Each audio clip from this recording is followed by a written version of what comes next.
Hello, and welcome to Synthesized Sunsets. Today is going to be a bit of a long-awaited intro episode, and I was just wondering, Kevin, why haven't we done one of these so far? Yeah, that's a pretty good question. I mean, I would say that when I initially was thinking about what to do for Synthesized Sunsets, which was originally just a magazine, it changed a lot, the original vision. Actually, the original vision for the magazine was I wanted it to be like a Seattle magazine where I was just talking about Seattle stuff and exploring various scenes around Seattle and just kind of making it more of a local newspaper type feel. But then I realized that that probably just wasn't really specific enough. It seemed kind of annoying and hard to do. And then I became more interested in the speculative angle. And I knew that I wanted to write personal essays, but I also knew that I really liked science fiction and speculative fiction. I was just like, oh, maybe we could combine those things. But there was still something missing, and that something was the podcast. But all this is to say that Synthesized Sunsets is a magazine, and it's also a podcast. And for a while, it was pretty unclear how we were going to combine those two things. But I think that we definitely have a vision now. We'll see if that holds. So in the magazine, there's three kinds of pieces you can expect to find. The first kind of piece you can expect to find is a personal, introspective essay that has some speculative elements. So one example of an essay that I wrote is this essay that talks about the song The Princess and the Clock by Caro Benito, which is a pop song that also has some fantastical themes. And then it also talks about the movie Interstellar and how they're sort of related through the theme of danger and adventure and betrayal. And I was trying to draw from my personal experiences as well as my experience engaging with those pieces of art. And then the other type of essay that will be in the magazine is a more literary type of essay, where we talk about the evolution of speculative fiction as a genre, especially literature, speculative literature. One example of a piece that I wrote a piece about science fiction and how it diverged from literary fiction, even though they were originally the same thing, and basically how they might come back together again. So I would say that that's the meat of the magazine as it stands. We have the personal essays and the critical essays, but then there's also short stories. So we only have one short story published in the magazine so far, but this next season, we're hoping to write a couple of them. So we're hoping that Gordon and myself can write some short stories, and hopefully we can take some submissions from you guys as well. So I mentioned the season. So another aspect of the magazine is that it comes in seasonal issues. So every few months or so, we revamp the entire aesthetic of the magazine, and it's connected through a certain word and a certain aesthetic style. So our last theme was disintegration, which we explored through the romantic artworks of John Martin and Caspar David Friedrich. But the current theme, or the upcoming theme, is going to be purgatory, which is going to have a little bit more of a symbolist bent to it. And the purpose of blending these aesthetics into the magazine is just, I guess, cultivate a more complete reading experience. It's not just that we have these random paintings in between the paragraphs to break it up, but it's also supposed to symbolize the vibe we're going for in the writing and the themes that we choose to talk about. And it just generally helps us to focus the writing and create a more cohesive experience. Yeah. Gordon, do you want to talk about the new format that we've been envisioning for the podcast? Yeah, for sure. So for the podcast so far, we've sort of been having just one section where we're kind of interviewing a guest who's somehow involved in speculative fiction and just talking to them and going back and forth with them, which has been awesome. But we kind of were thinking that it was pretty disconnected from what we're doing in the magazine, and we kind of just had these two things that didn't really feel all that together. So we're going to try incorporating the magazine more into the podcast, and how we're going to do that is podcast is now going to be broken up into two sections. So one part will just be myself and Kevin, and we'll talk about a specific article or short story that one of us has written, and that will be one section of the podcast. And then in addition, we'll maintain the same portion with the guest as well. And so we can sort of have a part that connects more to the magazine, but then we'll keep what we have also. So part of our reason for making this change with the podcast also is that we noticed that we weren't actually really having that much back and forth as hosts, because it felt a bit weird for us to have a back and forth, feel like we were excluding the guest. But one of the main features of the podcast, we hope, is the dynamic that we have with each other. And we hoped that by having a section with just us, we could have that be more of a focus and not just be like two random people who are just like connected together by the shared hosting of a podcast. And with that in mind, we wanted to do a little bit to establish a sort of turf for ourselves. So, Gordon, like, could you talk a little bit about what things would you say most define your taste as a reader of speculative fiction, science fiction, and fantasy? Yeah, that's a good question. I'm a big fan of kind of classic high fantasy and a sort of pastoral medieval type setting. Like Lord of the Rings was a great example of this. But I also like sort of darker, grittier, more realistic fantasy as well, like George R. R. Martin. And for sci-fi, I would say I'm a big fan of sort of harder sci-fi where the science has a strong foundation and is explained pretty well. Cixin Liu, Death's End in particular, is maybe my favorite sci-fi novel. And then I also read quite a bit of web fiction. And honestly, the main advantage to web fiction is that it's long. And I read quite a bit, so it provides a fair amount of entertainment content, alongside being sort of tending to be in that high fantasy setting as well. But yeah, what about you, Kevin? Yeah, so this is a little bit of a difficult question for me to answer because I would say that I've always gravitated towards stuff that is not traditional novels, like not traditional fantasy or sci-fi novels. I haven't read too much of high fantasy or space opera type stuff. But I would say that I'm probably most into the speculative aspect. We kind of throw around the term speculative fiction a lot, but I think with speculative fiction, the focus is really on imagining alternate societies and just having this very sociological element, as opposed to focusing more on the adventure or focusing on the hard science itself.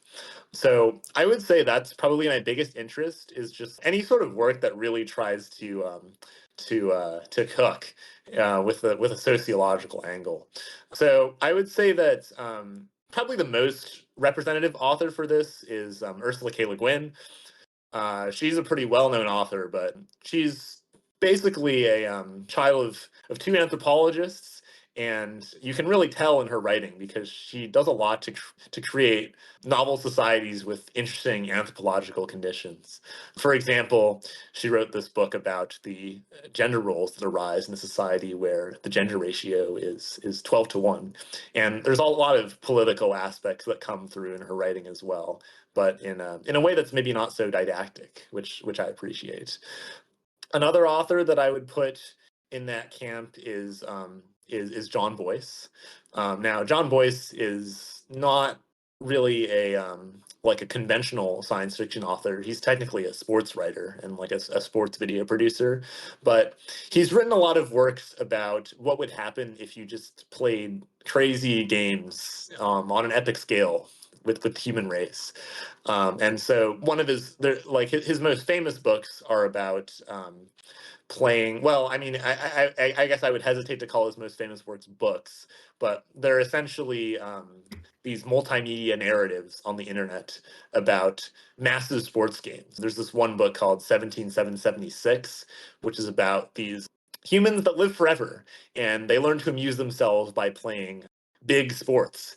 And you observe interesting sociological phenomena like what would happen if people can't be president more than once, but there always has to be a president. And what does it mean to be president when one in every 40 people has been president because humans have been around so long? You can find out. I think on the other side of things, I think that what I have been into from a more canonical perspective is short stories. And I think in short stories especially, I think short stories as a format are much more well suited to being speculative than novels, just because when you write a short story, it's kind of okay if you don't sweat the details of the plot or the characters or the logistics all too much. Like, you can kind of just focus in on the speculative element and have it be really cool, and not just be like, oh gosh, this novel's prose was so bad, but I had to suffer through it just to like experience their crazy ideas. And I think that I have two favorite short story authors, one old and one new. The old one is Ray Bradbury, who is obviously iconic. I think that he did a lot to elevate the genre of science fiction into a more literary craft. And I think that, especially in retrospect, his writing is just head and shoulders above his contemporaries. And he has a lot of really interesting ideas, too. It's not just the Martian Chronicles, but he also had some interesting innovations related to time travel and artificial intelligence and virtual reality. It's weird to say this because Fahrenheit 451 is so popular, but I feel like he is a pretty underrated author. I think that he's not really known for pioneering a lot of these concepts, but yeah, I think he's just really so important, and I think it's great that he's assigned in school a lot and stuff. And then the new author that I'd point to is Ted Chiang. I think that Ted Chiang, I would say, is also pretty interested, maybe not on like the, I guess, yeah, pretty interested in the sociological angle, but I think that he focuses a little bit more on creating situations that are sort of timeless and ethereal and mystical, which sounds hard to do because it is. But you'll notice that a lot of his stories they blend genre in a very interesting way. You'll be reading and you're just like, oh yeah, I'm reading science fiction because Ted Chiang is a science fiction author. But then you'll realize that actually what you read maybe isn't accurately described as science fiction at all. It's just about some tower that people built in an alternate universe where these ancient Mesopotamian religions are just true. And there's really not that much that's scientific about it. But there's just something about the way that he writes that it just sort of all feels natural. I think that you'll kind of see the genre that you're expecting to find, which is a pretty interesting property. So, but I'm definitely in an exploratory phase when it comes to more canonical science fiction. So I'm sure my mind will change a lot. I mean, I also just recently read Death's End by Cixin Liu, as Gordon mentioned, and it was really good. Really Might good book. also might also be my favorite science fiction novel. I mean, I think there's some other ones that slightly edge it out, but so there's some commonality there.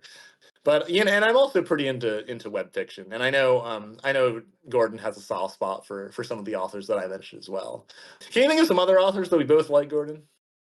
Yeah, I mean, I think we mentioned some of the main ones. There are, I think, for both of us, a good chunk of the books we've read have been recommendations from one or the other. That's And true. they're not always the best, but I mentioned Wandering in mine. Also, Mother of Learning is another great web fiction novel that we both enjoy. You mentioned Ted Chiang. I recently read all of Ted Chiang's short story collections and really liked them. So we definitely go back and forth on a number of things. Also mentioned 17776 as well. Hmm. It's interesting because you didn't know that I liked that book so much at the time, right? I think I knew you liked it quite a bit, at least. Oh, okay. I had this memory Oh, where like you were surprised that it was like my favorite book. Oh, I was definitely surprised it was your favorite book. It was a situation where we're in chemistry class in high school, right? And Kevin's like, "Oh, you should read this web interactive fictiony thing by this sports dude," and I was like, "Cool," and it was cool. And then Kevin's like the next day, "Oh yeah, by the way, it's my favorite book." I'm like, "What?" Because like in my head, I wasn't even considering it a book really. It was more some I sort don't know of whether to call interactive it my favorite magazine book. article. But yeah, it is really good, That's and I actually would an definitely interesting point. recommend it to anyone. Is 1776 a magazine article? I think I never thought about hmm, that, but it does start as a magazine article, and it's yeah, on a yeah, magazine website. yeah, and My if favorite only magazine article is synthesized 1776. sunsets could reach such heights. Ah, yes, my favorite news outlet. Do you read SB? You don't read SB Nation, right? Really? I've watched a fair amount of their YouTube videos, but no, I Okay, haven't their read YouTube them. videos are so good. What's like okay? What's like some bad recommendations that have been made? Um, there's a good amount that are like fine, I would say. Oh, I recently read called Ken Liu's short story collection, Hidden Girl. Oh, that was pretty mid. You didn't love Hyperion, which was a Gordon recommendation, but you thought it was fine. No, I think it was pretty good. I Okay, think the okay. main thing is that like I really didn't connect with the writing style at first. Hmm. Um, and like it was really hard for me to get into the first tale. But I think once I got used to it, I did enjoy it a lot. I think I'd probably have given it like an 8. Okay. And I think if I read it again, but it's more of like an anticipatory 8. Like I didn't have like an 8 experience reading it. But yeah, and also I feel like the first story is like one of the best ones, if not the best one. So I feel like it kind of got nerfed especially hard. Yeah. It was probably my first or second favorite. So, Because like after I read the story, I was like, oh, that was cool, but like it was such a slog. Like it actually took me so long to read, and I was like, ugh. I just like, I don't know. It sort of has that like dusty fantasy paperback vibe, if that makes sense. Like, there's a certain vibe. Yeah. It's also the aesthetics of the book too. Yeah, I'm almost wondering if my experience might have been different if it was typeset differently and like had like one of those modern minimalist covers. Yeah. I think I read the ebook for it. I do kind of, honestly, like most of the time reading an actual paper book for me normally nerfs it.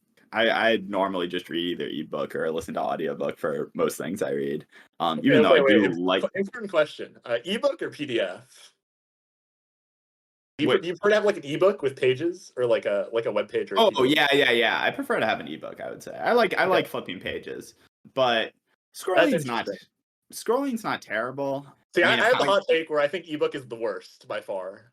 Interesting. I think ebook is the worst, and then I feel like I actually think book is above that, and then scrolling is above that. Okay. I prefer scrolling, just because it's like you really get into the like Silicon Valley engineered trance. I think it's truly part of the TikTok generation, huh, Kevin?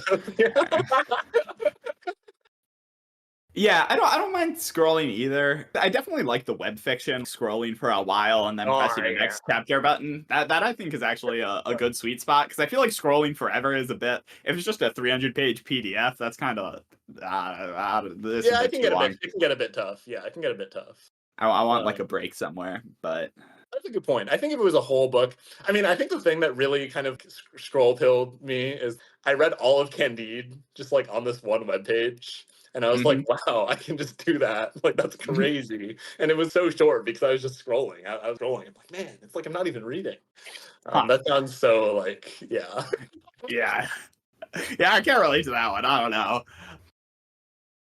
Well, I mean, it's more. I think it's more because it was like like I never really had a problem getting through like entertaining books that are like modern entertainment novels. But when I was reading something older, it would sometimes be harder for me to get into the text. But if I could just scroll it, scroll it. Yeah, and the thing is, like, you can probably find a PDF of most pretty old books anyway, so it does kind of work. Yeah.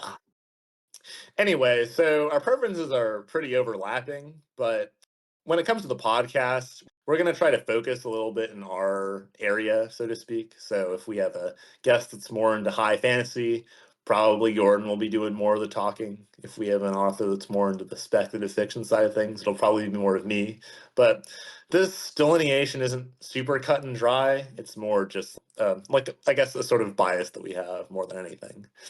So with that out of the way, we've mentioned our theme a couple times, but I think purgatory is a pretty compelling theme.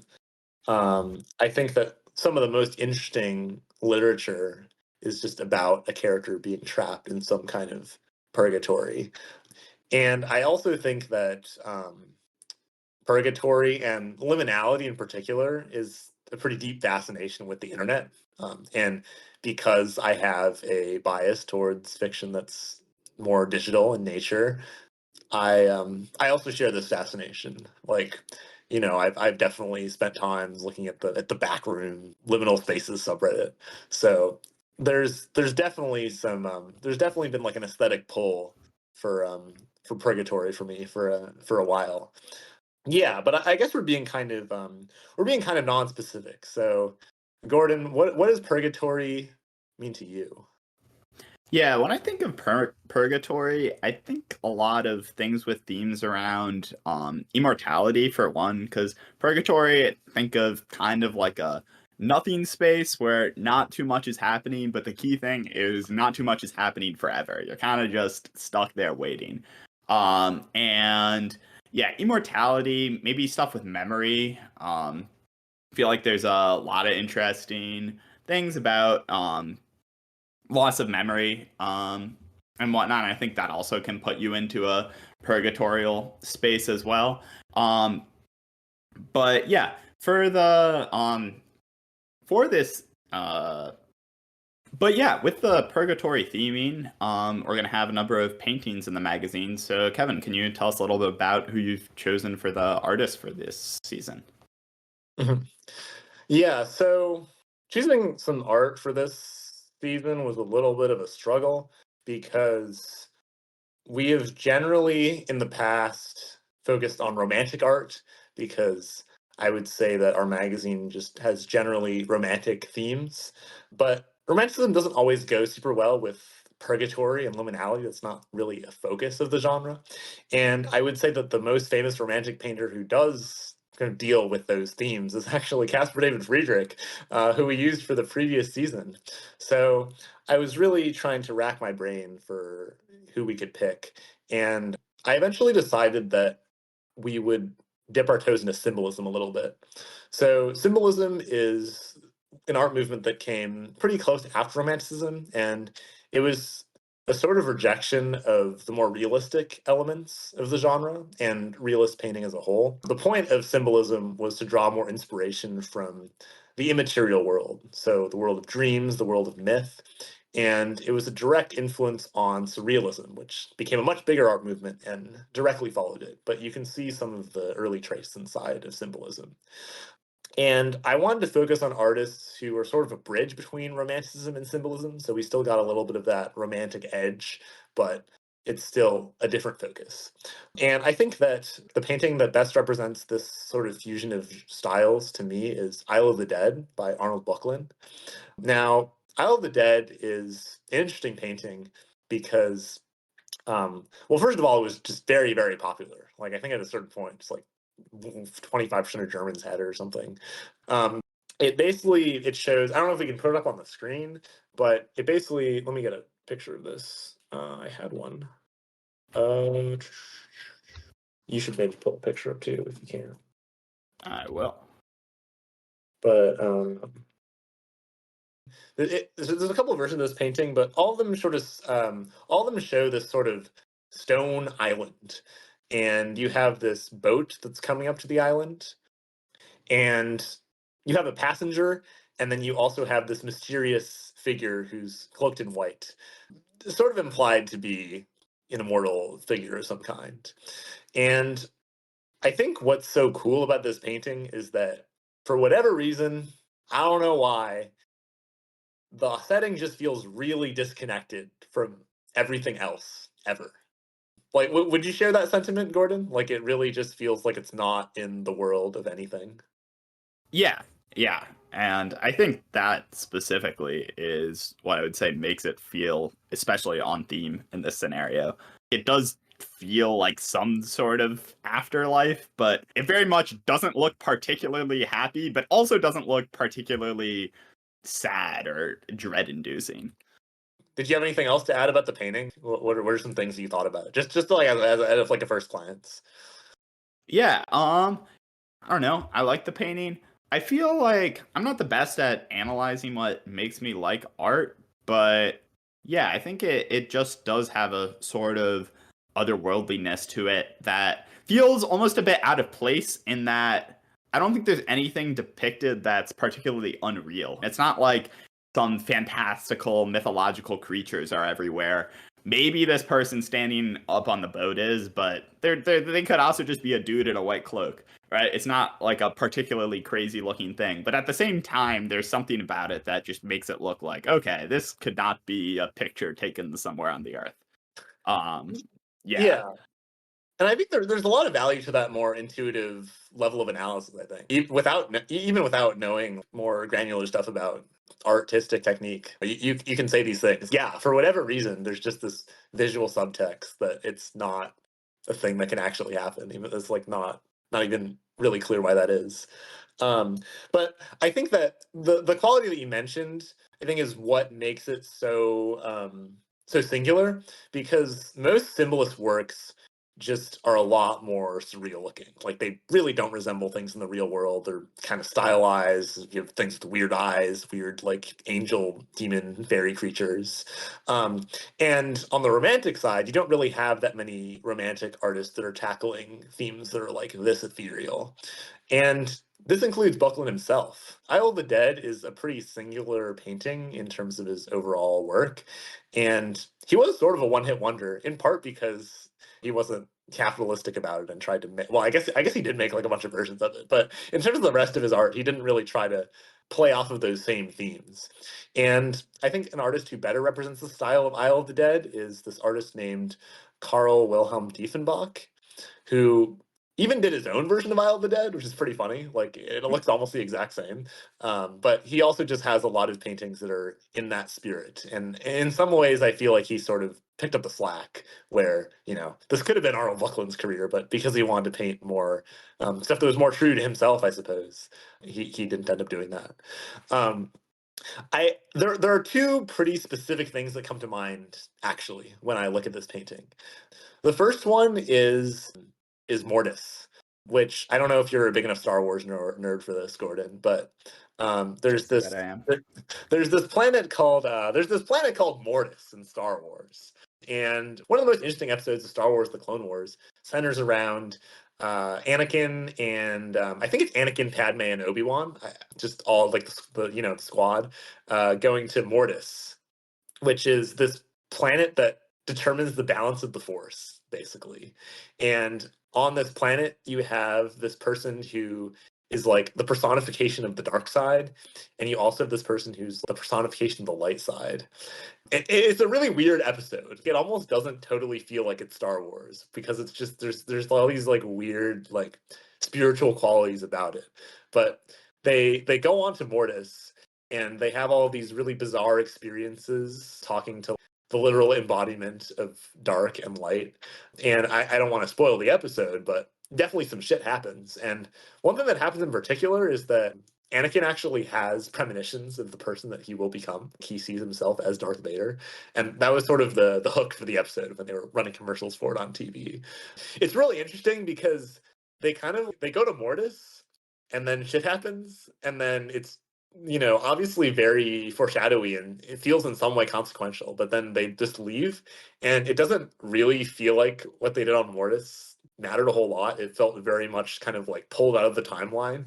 Like the episode almost feels like they sort of were pulled out of the timeline and like looked back on it as like external observers and then just kind of like get pushed back on the main one and go on their merry way. And I think that, yeah, Mortis was definitely felt like a sort of like, yeah, out of time, out of space place. And I think even aesthetically, like it does sort of look like Mortis. Like you have the white figure. There isn't a black figure, but I kind of like autofill them in for whatever reason. I don't know if you do the same, but I'm just like, oh yeah, there's the figure all in white. There must be a figure all in black. But that might, yeah, is that a thing for you or like not No, not Oh, really. okay. But yeah, I just kind of imagine them like hiding in the trees somewhere or something. But if you had anything to say to that, you can, because I was going to cook on some other thing. Yeah, like thoughts on that episode. Yeah, haven't watched the Clone Wars, but Did you know that was a thing that existed? no, that is kind of wild to be honest. Almost sounds like it really shouldn't be canon, but I think there's a lot of things in the Star Wars universe that feel like they shouldn't really be canon. And it Oh does seem yeah. like there's some amount of overlap where things really can't both exist simultaneously. Does it feel like it'd be a cool episode? But it does feel like it would be a cool episode. And I agree this painting gives a similar vibe of a location of out of time episode of a TV show could take place. Yeah. Um, yeah, the other thing that this painting really reminds me of is actually Pokemon. I'm known to bring up Pokemon and also Star Wars way too much, but like there are these so if you're not familiar, in Pokemon there's these rare Pokemon called legendary Pokemon, and they're unique in that for most Pokemon you kind of just like run around some grass and they'll randomly appear, but a legendary Pokemon actually gets like a sprite on the screen and you like go up to the sprite and talk to it, and that's how you initiate battle. And they're usually just put on these really remote epic locations. So they might be like at the top of this tall tower. You go all the way to the top, and there's this legendary Pokemon, and you fight them, and you can catch them. The thing about legendary Pokemon is that you also can't capture most of them in the game by default. There's usually some sort of extra thing that you need to do. And so then there's a lot of legendary Pokemon that just aren't really catchable at all within certain games. And so one thing that early YouTube was really big on was just producing these tantalizing gameplay videos or images that were just totally fake. But there's like, this is how you catch Deoxys in Pokemon Diamond, or like, this is how you catch Heatran in Pokemon Emerald. I mean, that's a bit absurd, but it would be these very high quality replications of some sort of gameplay act that you might do to get to this place where you can get this Pokemon that you normally can't get to. And there's this one image that I remember in particular where you have this island that has the legendary Pokemon Deoxys on it, and there's also a player. And it's just in the middle of this ocean, there's nothing else in sight. And it's really not clear at all how they got there. I mean, it's literally impossible because there's just no navigable route into this island. It's up on this hill. And so this formation just can't exist in any Pokemon game under normal circumstances. Like it literally just is out of space.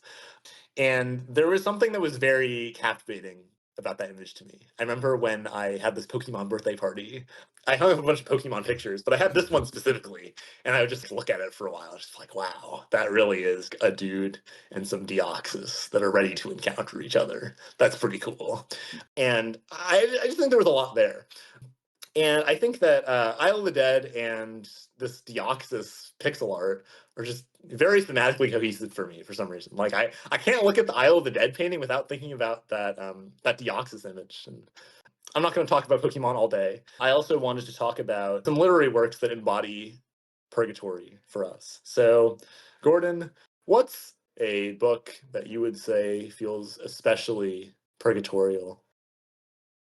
Yeah. So one book that I feel like really amplifies purgatory for me is The Flower That Bloomed Nowhere, which is a web fiction that is honestly really hard to describe succinctly, but I'll give it a shot. So basically you have a group of sort of magical grad student researchers that goes on this trip to a immortality cult, and this immortality cult is located in this place that is just sort of situated outside of time and space, and maybe there's something weird happening with a time loop or something, but it's kind of unclear going in. And as a result, with the combination of the setting and just the way all the characters talk to each other, the book is just honestly mainly just conversations about politics and magic and relationships and shit, and the subject matter in terms of focusing on immortality a lot, it really has a strong purgatory vibe for sure. Sort of just as an example of what's going on here and why I really feel like it has this theme is there's this one scene where our main character is thinking, and they're walking around this garden in this enclosure or something, and they look out into what is the ocean, I believe, sort of, but it's wait, are they underwater? I think they're underwater. Yeah, I think they're underwater, but it's weird. It's weirdly unclear. But anyway, she's looking out into the ocean, and there's just this massive, strange kind of eldritchy entity out there, and they just make eye contact, sort of, and she just like loses her memory for a day. And comes back a day later. It is just like, what the fuck was that? And yeah, I feel like there's a lot of things that happen there that are just, yeah, people just kind of move out of time and space, and there's a way that every event that takes place feels like it's not really written in stone. Happened. It sort of maybe happened, but there's a lot of unreliability with memory and stuff going on, and there's something happening with time travel maybe, and perception of where they are is constantly being changed by the main character and stuff. And yeah, that all leads to a really unique feeling, and just a really unique book in general. Yeah. Another thing that is pretty important about The Flower That Bloomed Nowhere is that the universe that they inhabit is basically like is like artificially constructed. So the premise of the story is that they used to live in the normal universe, but then the normal universe kind of just got fucked, and so they all went inside of this virtual universe called the Mimikos, and the Mimikos was, you know, one of their later attempts to build universes, one that actually worked. But there's all these weird qualities about the universe that they inhabit. There's like this great lamp instead of a sun that illuminates things. And I think what makes it feel purgatorial is not the fact that the universes are constructed, but the relation that these universes have to each other is really unclear. You just sort of have universe one and universe two, and are they in space? What's going on here? How are they actually related to each other spatially? And the location that the characters inhabit is, I think, implied to not be in the Mimikos. It's just sort of somewhere that's unclear. I don't think anyone actually knows where they are. It's in some secret location. And so they could literally be anywhere. Like, it's not just that they could be anywhere in the universe. You know that they're not in the universe, but they could be anywhere that's not the universe. But, like, what does that even mean? And also, what does that mean if the multiverse is virtual? So I think that if you start to think about the setting too hard, you eventually just kind of get confused. And I think that's the desired effect, I guess. I think thinking about those things in the book for too long will lead to confusion eventually. But you know, a good sort of confusion. A confusion, not like the author didn't know what they were doing type of confusion. Yeah, definitely like, this was meant to be thought provoking, and it is provoking thoughts. But yeah. So, I quite like The Flower That Bloomed Nowhere. I think that it does a really good job of, it creates a really nice aesthetic for the conversations that occur. I feel like you could have a book with the exact same conversation. Okay, you really couldn't. But I think you could have a book with conversations with similar themes, but it just doesn't hit the same as when you're just in this weird liminal space in the virtual multiverse with unclear rules and with an immortality cult. There's a lot of stuff for them to play with, a lot of conversational material. I think that's the real strength of this book. There's a lot of conversational material. Yeah. And they do not waste this material. But the book that I want to talk about that represents purgatory for me is very different. It's the short story Descending by Thomas Disch. I think you could describe Thomas Disch as the Kafka of science fiction. His works usually feature some character in a strange, existential, bureaucratic predicament where things just happen to them and they don't really know why, and the world is kind of cruel. But it also has more of the trappings of science fiction than you might see in literal Kafka.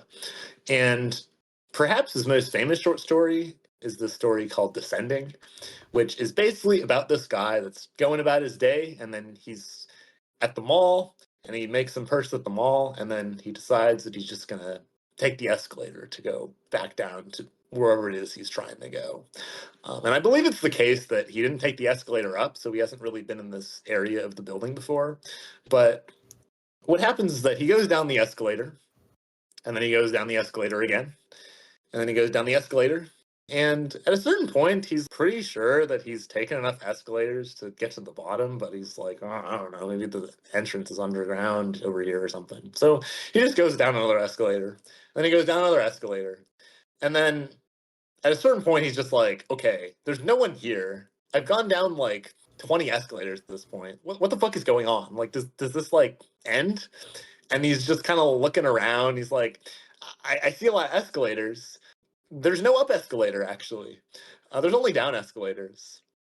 And so then he realizes that he's just truly kind of fucked because he can't go back up because he would have to run up all these down escalators. And that wouldn't be very fun. So he decides that he just wants to keep going down and just hopefully he'll find someone who can help him. You know, I mean, they can't just keep going, right? So he just like goes down another escalator. Then he goes down another escalator. Then he goes down another escalator.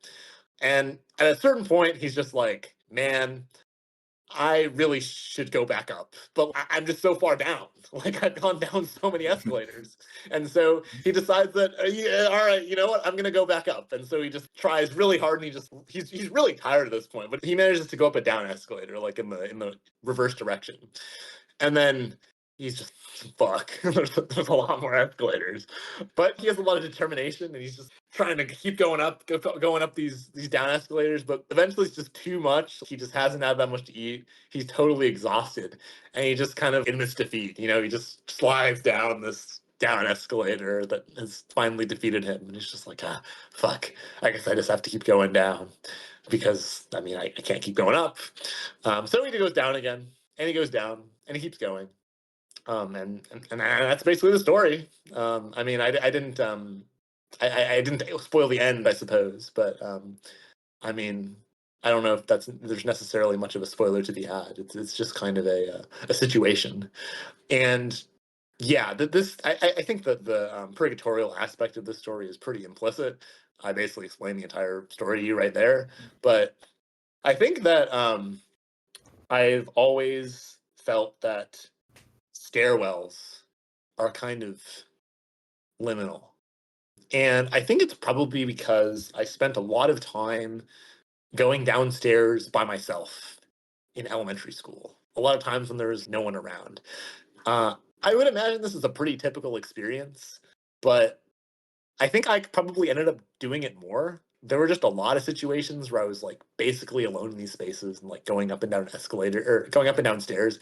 And I also spent a very long time in my elementary school, like 8 years, which I think is a pretty long time. And so I developed a pretty strong attachment to a lot of these structures. And a lot of times when I would dream about being on stairwells or under stairwells or secret patches opening up into stairwells and things opening into places that were out of space, out of time. And so I think that I'm already primed to see something like a stairwell or an escalator leading to some back room as being purgatorial. And so I think that obviously the Kafkaesque absurdist nature of the story heightens that, but I think that something about stairs and escalators is already pretty purgatorial to me. Yeah, I would definitely agree. I think there's something about whenever you're in a place that's sort of symmetrical, whichever way you look, specifically if you're at a stairwell and there's not clear floor numbers, and maybe I think hotels or hospitals tend to particularly do this for me, where it's maybe like all painted white or something and pretty large, like 18 floors or something, and maybe you're just like on floor 7, but there's no obvious super big numbers, and you're just like, oh god, you look down and it looks the same, and there is kind of an instinctual sort of fear, I feel like, that you just like go down and you could just be where you started, because after going down a floor there's no noticeable difference. Or also I feel this in hallways sometimes, especially, I don't know, the basement hallway of a hospital or something, where maybe you have just like a door, a bunch of fluorescent lights, maybe a couple rooms on either side, and then another door that's identical to the first door. And there's a sense where I feel like looking straight ahead at the door, you could like imagine walking into that door, opening the door, and just like seeing an identical room, and just like continually doing that forever. Yeah, definitely. You know what's also very liminal is when you're in this structure that's just, I don't know, it's sort of nice, but when you open the stairwell door, it's just this totally unfinished stairwell that just does not feel at all cohesive Oh with the rest of the yeah, building. It's so weird. it's so So weird. strange. And just like, am I supposed to be here? Is this the right stairs? Yeah, like, are these like the special maintenance stairwell or something? That's another thing. I don't know. Have you ever gone into like a maintenance elevator or whatever, but thinking it was a normal elevator? Um, I don't think so. Mate, yeah, have you? yeah, or like a freight elevator or whatever. Yeah. I mean, they're not like, I don't know. They're not that weird, but it is something like, okay, this is like unfinished, like meant to move stuff rather than for people to go on. And it is kind of just like, oh, okay, sure. Um, Well, there are also those maintenance staircases, that go to places that you're not supposed to go to as a normal person, but someone has to go there, like maybe a mhm. rooftop. Or Yeah. also, I think especially liminal is the maintenance areas inside of a subway station that are like above the platform, below the Oh, surface. yeah, And like for sometimes I just sure. look up there and I see this like weird complex of stairs that's clearly meant to be used by some maintenance team, and I'm just like, what the fuck? Like, what's it like to go up there? Yeah. Also, just something about like in a subway station with three or more like platforms. I feel like if you're just like at sort of the like I feel like if you're in a subway station and there's trains that run on a level below you and trains that run on a level above you and trains that run on the level where you're at, it's like something's kind of feels not right. I don't know. It's kind of cool, but at the same time it's a bit alarming. Uh-huh. Uh-huh. Um but yeah, so yeah, I mean, I think that I think schools and staircases or train stations and staircases are a particularly potent combination. So maybe it could have been even more liminal feeling if he said it in one of those places instead of the mall. But I think it's pretty liminal as it is. Yeah. But I think that that's a pretty good time to wrap things up.